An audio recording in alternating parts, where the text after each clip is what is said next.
operations.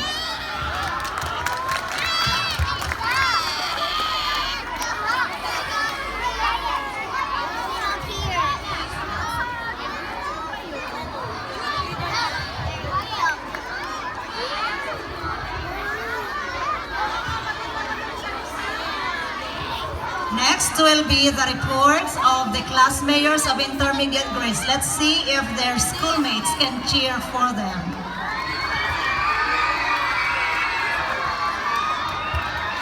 My name is Maria Isabel B. Capili, and I'm the class mayor of grade 4 Matipid. My values of being a class mayor, and it's not that easy. So being a class mayor is leadership. And and it's a belief in family, a belief in God, and a belief in honesty. I hope this Bible verse will help you. Colossians 3:12-14. God has chosen you and made you His holy person. He loves you, and so your new life should be like this. Show mercy to others. Be kind, gentle, humble, and patient. Don't be angry with each other.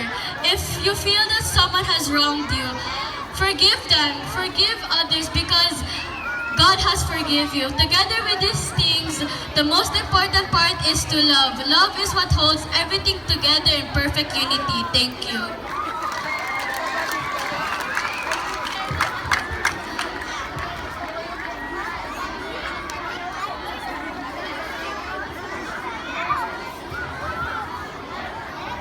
Good morning, everyone. My name is Alisa Lorraine F. Ramirez. I'm the class mayor of grade 4 Matapat.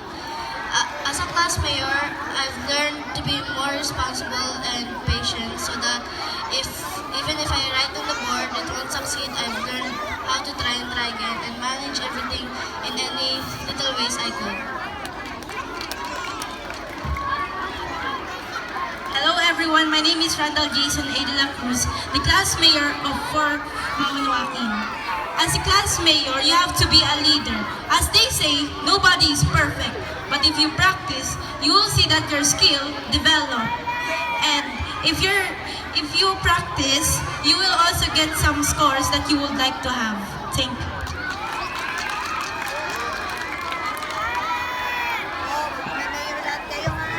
Good morning, schoolmates. I am Baron M. Villarojo, and I am the class mayor of grade 4 Matatag. As a class mayor, I realized that you must lead all your classmates so that they will go in the path of success. Good morning, dear students and teachers. I am Father Dosri. I would like to thank all of you for giving me the experience of being a class mayor of our class, grade 5 Mapagbigay. To share my talents and learning with you.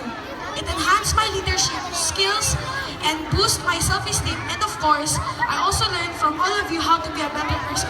Thank you.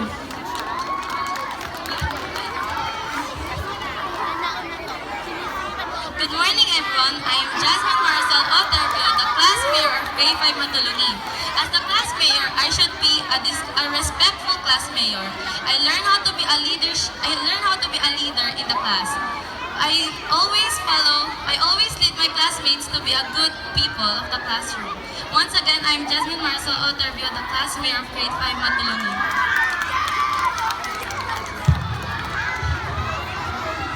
Good morning, everyone. My name is Joseph John Michael C. Benectos, grade 5. I'm a class mayor of grade 5 Maasahan. And being a class mayor may be hard, but if you have the patience to keep your classmate quiet, it's great.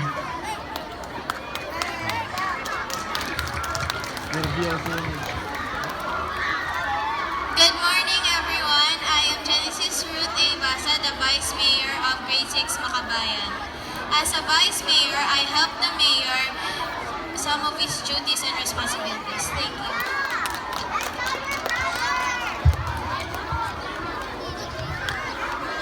A pleasant morning to you all. I am Dian Beatriz Lopez, the class mayor of grade 6 Manente. What adjective mayor? For me, responsible and patient. Because in order to be a good leader, not a boss, you need to be responsible in all responsibilities and duties you need to do. Plus, you need to have long patience in disciplining your fellow classmates. I learned throughout this school year that being a class mayor is not being a boss. I learned that being a leader listens and follows his fellow classmates. Thank you.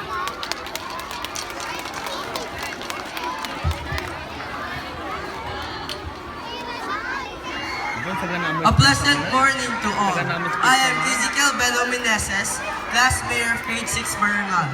I stand here this morning to expose how happy we are as a section and as a family.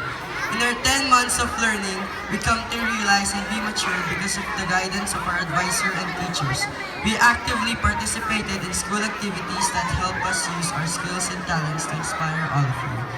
Thank you so much.